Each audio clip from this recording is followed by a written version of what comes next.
Hello and welcome back to my e-learning tool.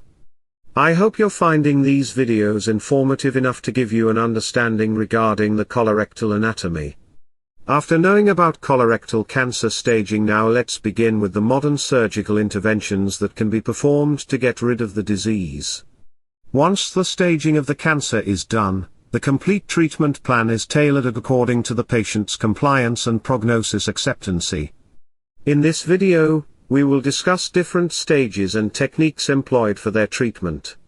So let's begin with stage 1 or polyp resection techniques.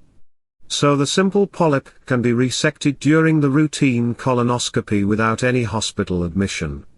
This diagram shows the simple pedunculated polyp being resected during colonoscopy. Sessile polyps are flat and do not have stalk, so they are difficult to resection, and for this different techniques like EMR and ESD are employed. The image shows the procedure involved in these techniques. Additional injection into the submucosa underneath the lesion to achieve sufficient mucosal elevation is done. After that, submucosal dissection with the electrosurgical knife and retrieval of the specimen is performed. Tumor grades 1 and 2 can be treated locally, but T3 and T4 often involve lymph node involvement. Therefore, tumors with surrounding tissue need to be resected along with nodes involved. The distance of the distal margin from the tumor is critical, particularly in lower rectal tumor resection specimens, in deciding the patient outcome and quality of surgery. In rectal tumors, it is recommended to have 2 cm between the tumor and the distal margin in the low anterior resection. A distance of 1 cm is acceptable in T1/T2 tumors. In some cases of T4B colorectal cancers, there is a need for multivisceral resection.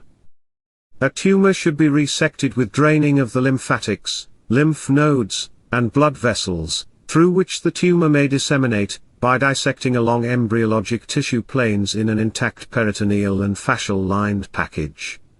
D3 lymph nodes dissection comprises removal of epicolic nodes within 10 cm of the tumor margin, plus removal of the intermediate and main nodes. Laparoscopic surgery for colorectal cancer has the advantages of less pain, lower invasiveness, and better cosmetic outcomes, in addition to better postoperative recovery compared to open surgery. However, there may be no differences in survival rates between laparoscopic and open surgery. Ascending colon cancer, right hemicolectomy is performed laparoscopically. A right hemicolectomy operation is to remove the caecum, ascending colon, and a portion of the transverse colon. It is necessary to remove this much because of how the blood supply supports the colon rather than because the disease has spread. Also, the D2-D3 level nodes are removed, according to the tumor's spread to lymph nodes. Similarly, in the right hemicolectomy, some part of the transverse colon, the descending colon, and the sigmoid colon is removed. If the colon is completely invaded by the cancer, a total colectomy is performed, which means that all of the colon has been removed. This term can be a bit confusing when compared to a proctocolectomy because, in a total colectomy, the rectum is left in place. ExtraLevator AbdominoPerineal excision. The abdominal part of the operation is performed as in the conventional APE, with an important modification: the mesorectum should not be dissected from the levator ani muscle. Thus, after traditional mobilization of the left colon with vascular and bowel division, the rectum and mesorectum are dissected in the extramesorectal fascial plane.